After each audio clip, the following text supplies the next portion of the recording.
I've gotten some picks that I don't know, versus Gaslamp looks like he has a pile that is like good. Like just straight up goodness, 100%. So if I may start with Aerobic Beat, the album, 45 minutes of nonstop music formatted just right for aerobics.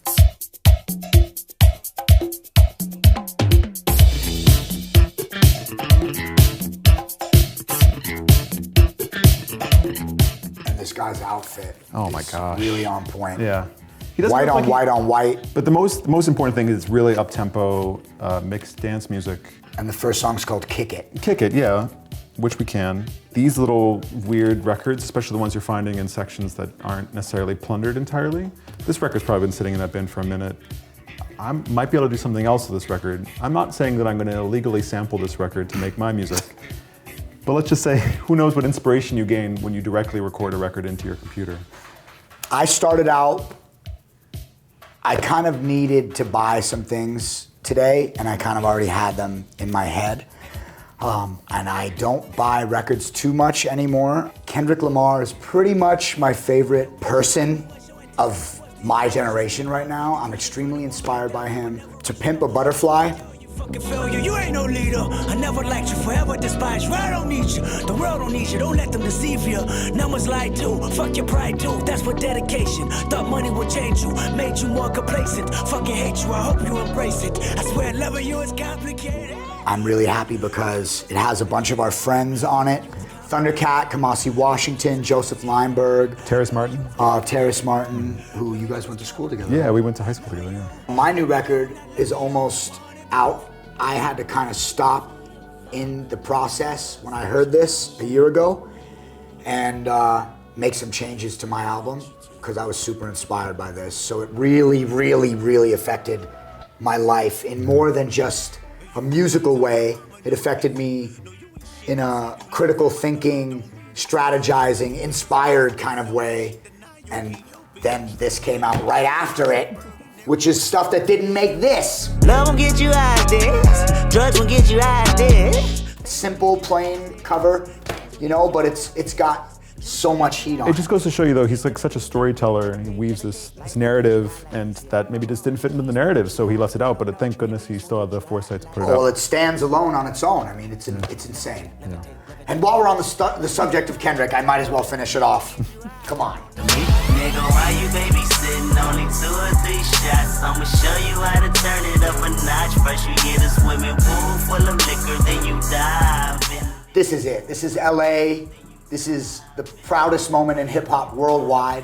Kendrick Lamar is our Bob Marley, you know? That's honestly how I feel. He's made 3 incredible records that I play more than any hip hop in the last 15 years. So they really, really mean a lot to me, and he really means a lot to me as an artist. Well, that should mean a lot to him that you play it so much, dude. That's great.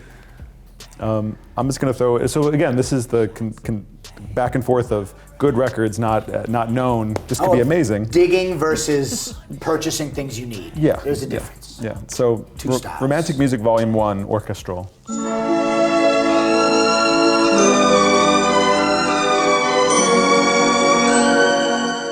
I got a few of these. These are all from the library music section, and sometimes you just have to vibe on a cover. Sometimes a lot of these people wrote a lot of music. Yeah, a lot of people wrote a lot of music and they did a lot of pseudonyms. You don't really know ever for sure. It's not so much the record itself that you want it to be good or bad, you just want to find something in it, some inspirations. Yeah. Well said. Oh. I love library music as well so much. Changed my life. Speaking of weird music for weird people. And weird covers. And really cool weird covers. Kaytranada, 99%. Lately I've been glowed up.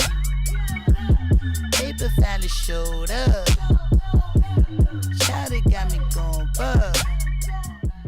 And he's got this band he works with called Bad Bad Not Good. And I picked up that one today.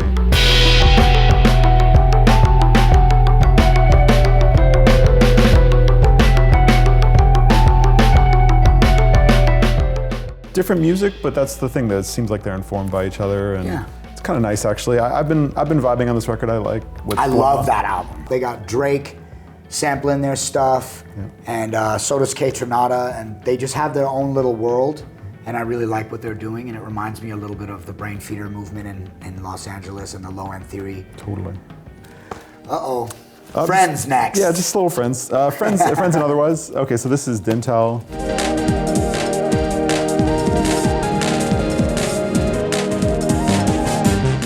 Dintel, some people might know him better for his Postal Service stuff, but really his solo stuff, especially this kind of early stuff on the Thalo label. Thalo Cyanide also being a treasure of LA's fringe sound scene. I just was really happy to find this in the used bin. Dublab family. Yeah, for He's sure. got a great show on Dublab. I'm gonna DJ with him tonight, actually. Oh, See him cool. later. Yeah. More friends. James Zoo, his new record on Brain Feeder.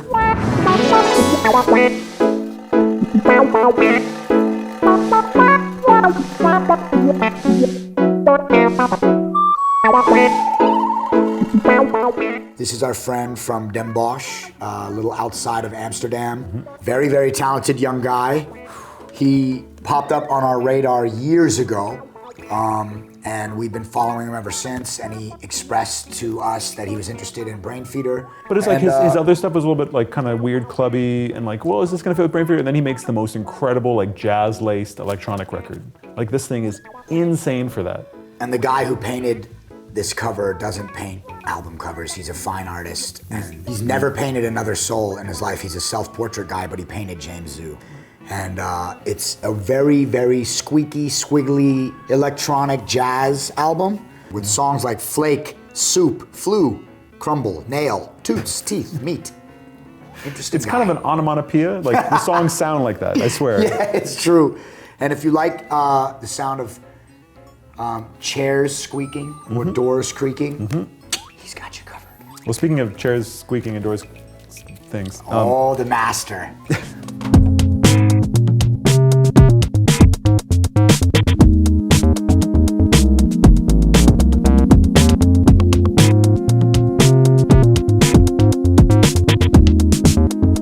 This one's an outlier. This one's a little weird, right? I mean, I've collected Aphex for a while now, ever since The Get, I feel like. Some of your old stuff sounds similar. I appreciate that, it's a high compliment. And this one, I just dig the fact that he's obviously gone to some sort of hardware place or just kind of like a very focused thought. It's really hard to have a focused thought nowadays, right? There's a lot of stuff going on. And yet maybe because he lives in a bank and rides in a tank, doesn't have to worry about what mortals have to worry about. Speaking of longevity and the UK, Radiohead is my favorite band. I can safely say that, especially after this record.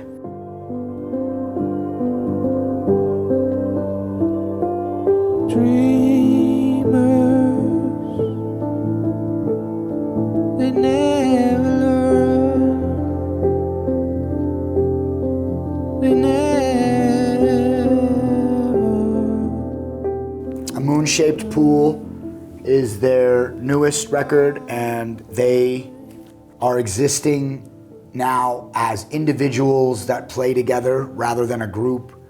It's not a rock record, and it's not a jazz record, it's not a pop record. It's a experimental record. And I love how mature and focused and how each individual shines as a member of the group this time. Tom and Nigel Godrich, their engineer, producer Nigel, he's really, really shining on this record too, man. The sound is just lifelong goals. Thank you very much for having us. Yeah, thanks for having us. Thank you so much.